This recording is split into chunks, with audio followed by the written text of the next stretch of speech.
Hello super Indians, मेरा नाम है प्रशांत और स्वागत है आपका सुपर सैटरडे के एपिसोड नंबर 52 में। और आगे बढ़ने से पहले हम शाउट आउट देना चाहेंगे अविरूप दत्ता, कुशाग्र बर्फा और ओसामा कमल को, जिन्होंने हमारे प्रीमियम कंटेंट के लिए ज्वाइन किया है। और जो नहीं जानते उन्हें मैं बता दूं कि हम सभी पॉपुलर नॉवेल्स को एज ऑडियो बुक भी ला रहे हैं, तो उसे जरूर चेकआउट करें। और हर बार की तरह हम शुरू करेंगे मार्वल के अपडेट से।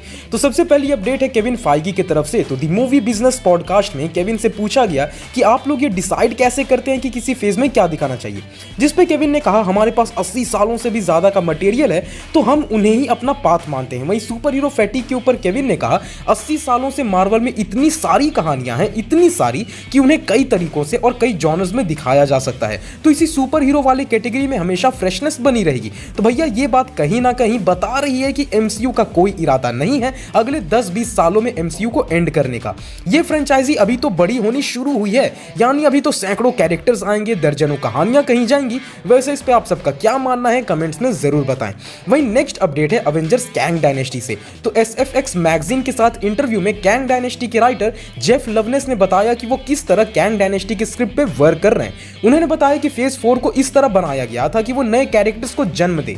वहीं लवनेस की माने तो कैंग डायनेस्टी को इस तरह बनाया जा रहा है कि इन सारे नए कैरेक्टर को सीधे आग में झोंक दिया जाएगा। वहीं कैंग को जेफ ने इन्फिनिटी गॉन्टलेट थैनोस के बराबर कह दिया। यानी कि गाइस देखो, अगर जेफ की माने देन कैंग पहले से एक ऐसा थ्रेट होने वाला है जो इन्फिनिटी थैनोस के लेवल पे होगा, और होना भी चाहिए, कॉज अब वो धीरे धीरे बिल्डअप देने वाला वक्त रहा भी नहीं है। वैसे इस पे आप सबका क्या मानना है कमेंट्स में जरूर बताना। वहीं इसी वीक अपने इंस्टाग्राम स्टोरी में ह्यू ने एक तस्वीर शेयर की जहां पे वुल्वरीन के कॉमिक कॉस्ट्यूम का हेलमेट था। अब वो मॉडल बॉस लॉजिक ने बनाया था, बट वो रेप्लिका था बड़ा कमाल का। अब इस पोस्ट के बाद सब ये स्पेकुलेट करने लग गए हैं कि कहीं मूवी में कॉमिक एक्यूरेट सूट तो नहीं रखा जा रहा।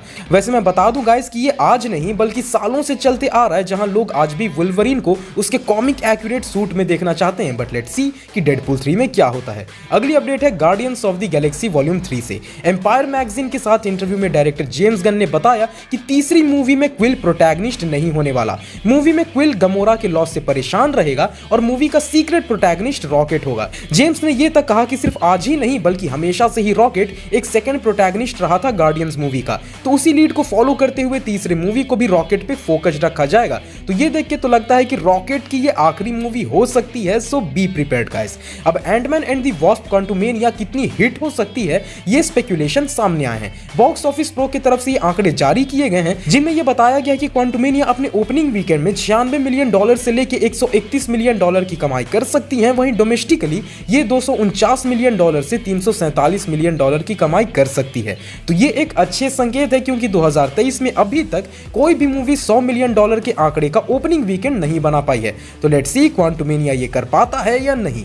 नेक्स्ट अपडेट है captain America new world order से। तो कुछ वक्त पहले हमने जाना था कि न्यू वर्ल्ड ऑर्डर का विलन द लीडर होने वाला है, जिसे हमने दी इनक्रेडिबल हल्क में देखा था। बट अब कुछ रिपोर्ट्स आए हैं कि मूवी में सिर्फ एक विलन नहीं होने वाला। इनसाइडर्स के मुताबिक मार्वल एक फीमेल कैरेक्टर के कास्टिंग की अपडेट निकाला है, जिसमें उस कैरेक्टर का नाम डायमंड बैक रखा गया है, और इसके लिए उन्हें एक अर्ली 30s एज की एक्ट्रेस चाहिए, और ये कैरेक्टर फैल्कन की अपोजिट रहेगी, बट एक लव इंटरेस्ट भी रहेगी।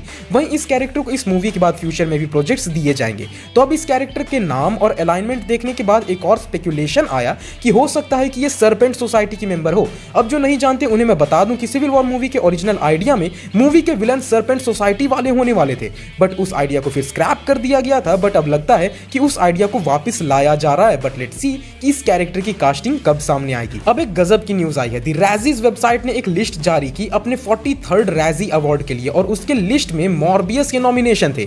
बट अभी जरा सुनो क्या हुआ। मॉर्बियस को 5 लिस्ट में नॉमिनेशंस मिले। वो हैं worst picture, worst actor, worst supporting actress, worst director और वर्स्ट स्क्रीन प्ले का। यानी कि भैया इस दुनिया को द लेजेंडरी मॉर्बियस मूवी समझ नहीं आई। मुझे तो जॉनथन केंट का वो डायलॉग याद आ रहा है, people fear what they don't understand.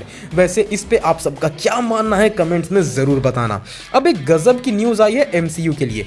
तो इस बार ऑस्कर्स में ब्लैक पैंथर वकांडा फॉरएवर को 5 नॉमिनेशंस मिले हैं, और ऐसा पहली बार हुआ है कि किसी मार्वल मूवी को बेस्ट एक्टर के कैटेगरी में नॉमिनेट किया गया हो। इस बार ये कमाल हुआ है एंजेला बेसेट की वजह से। अभी कुछ वक्त पहले उन्होंने गोल्डन ग्लोब अवार्ड भी जीता, जो कि पहली बड़ी टाइटल थी एमसीयू के लिए एक्टिंग कैटेगरी में, और इसी सेम नॉमिनेशंस में वो ऑस्कर्स में भी जा चुकी हैं। तो लेट्स सी कि क्या इस बार एमसीयू ऑस्कर ला पाएगा, कमेंट्स में जरूर बताएं।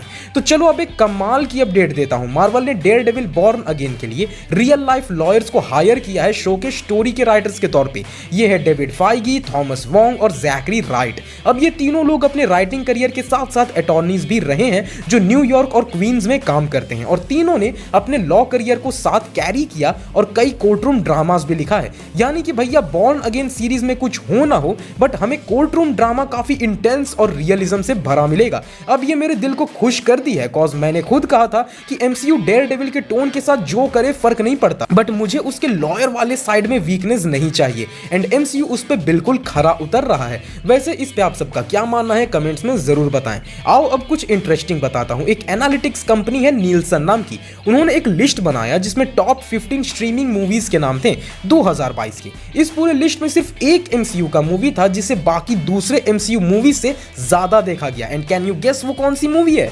हाँ जी, वो है इटर्नल्स। तो बॉक्स ऑफिस में जो इतना धमाल नहीं मचा पाई थी, लोग अब उस मूवी को सबसे ज्यादा देख रहे हैं। कसम से यार, जब एमसीयू जैसी बड़ी फ्रेंचाइजी ऑडियंस को नहीं भांप पाई तो मैं फिर क्यों ही झूठ मूठ का परेशान होता हूं। वहीं एक अजीब सी अपडेट है, एक्चुअली है तो ये एक रूमर फिलहाल के लिए। तो इनसाइडर जेफ स्नाइडर के अकॉर्डिंग ऐसी बातें चल रही हैं कि Ryan Gosling fantastic four movie में किसी रोल के लिए चूज किए जा सकते हैं। अब रोल कौन सी होगी इसके बारे में खबर नहीं है, बट अगर आप सबको याद हो तो अभी कुछ हफ्तों पहले तक रायन गॉसलिंग का नाम सेंट्री के लिए आगे आ रहा था, जो शायद थंडरबोल्ट्स मूवी में दिखने वाला है। वैसे इस अपडेट से जुड़ी हर चीज ना बड़ा दूर का रूमर है जो फिलहाल में तो क्लियर होता नहीं दिखता, पर पता है सेंट्री की बात हुई है तो उससे जुड़ा एक अपडेट भी सुन ही लो। तो इनसाइडर केसी वॉल्श ने अपने ट्विटर में ये अपडेट दिया कि थंडरबोल्ट्स मूवी में वैलेंटीना एलेग्रा डी फोंटेन अपनी खुद की एक सुपर सोल्जर बनाना चाहेगी, और यही रीजन होगा कि वो थंडरबोल्ट्स की टीम भी बना रही है। वहीं एक और insider can we get some टोश ने तो सीधे सीधे ये तक कह दिया कि मूवी का एंटागोनिस्ट सेंट्री ही होने वाला है, जो कि एक सुपर सोल्जर होगा जिसे वैलेंटीना बनवा रही होगी। तो भाई यार, ये सेंट्री को लेके अब जितने रूमर्स आने लग गए हैं ना, मैं तो कहूंगा कि भाई अब अगर एमसीयू डिक्लेयर कर भी देना तो वो हाइप को खत्म नहीं बल्कि और 7वें आसमान पे ले जाएगी। बट लेट्स होप कि ये सारे रूमर्स सच हो और सेंट्री आ जाए। और हाँ, एमसीयू हेनरी केविल खाली बैठा है तो उसे उठा लो यार। तो ये तो थे मार्वल के अपडेट्स। अब हम सीधा चलते हैं डीसी के अपडेट्स की तरफ।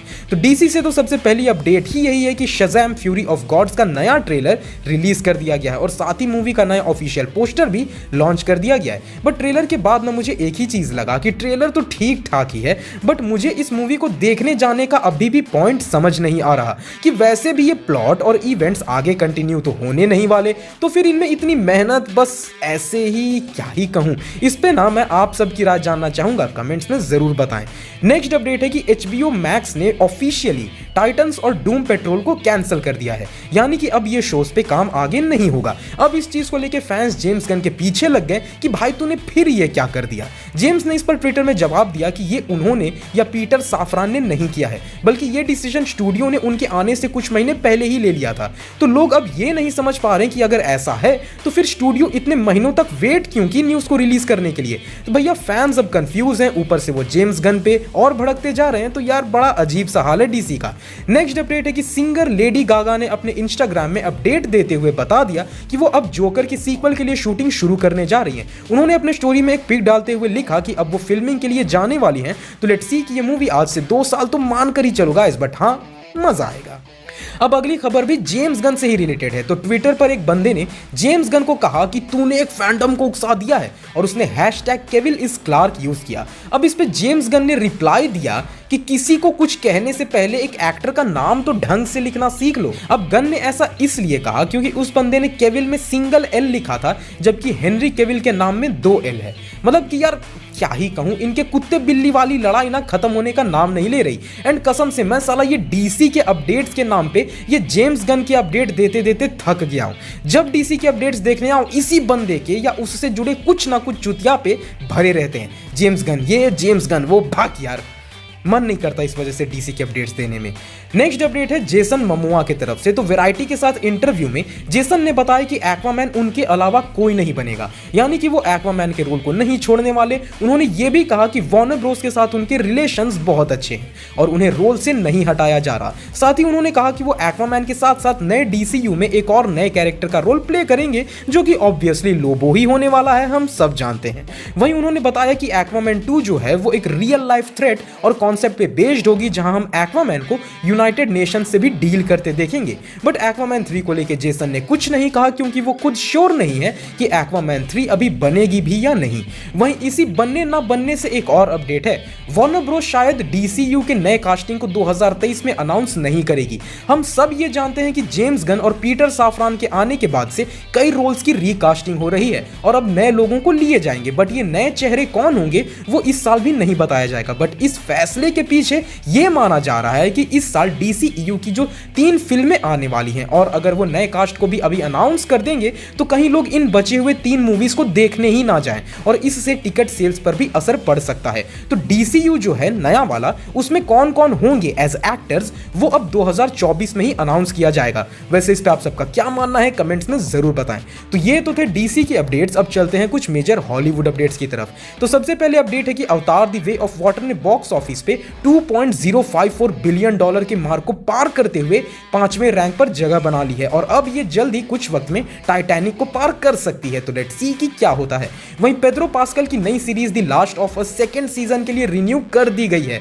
मतलब ये शो इतना कमाल का है ना कि इसके सिर्फ 2 एपिसोड्स ही आए हैं और इसके सेकंड सीजन को अनाउंस भी कर दिया गया है। वैसे this show deserves this appreciation. साथ ही एसएस राजामौली की मूवी आरआरआर को ऑस्कर्स में नॉमिनेशंस मिल चुका है। ये नॉमिनेशन मिला है बेस्ट ओरिजिनल सॉन्ग के कैटेगरी में, वो भी नाटू नाटू सॉन्ग को। बट वहीं दूसरे कैटेगरीज में आरआरआर जगह नहीं बना पाई, बट कोई बात नहीं, लेट्स होप कि इस कैटेगरी में आरआरआर बाजी मार जाए। तो अब चलते हैं सीधा हमारे weekly anime segment Saturday senpai में। पहली अपडेट है कि कागुया सामा द फर्स्ट किस that never ends movie north America में 14 फरवरी को रिलीज होने वाली है, यानी डेट तो बड़ा सही चुना है भैया।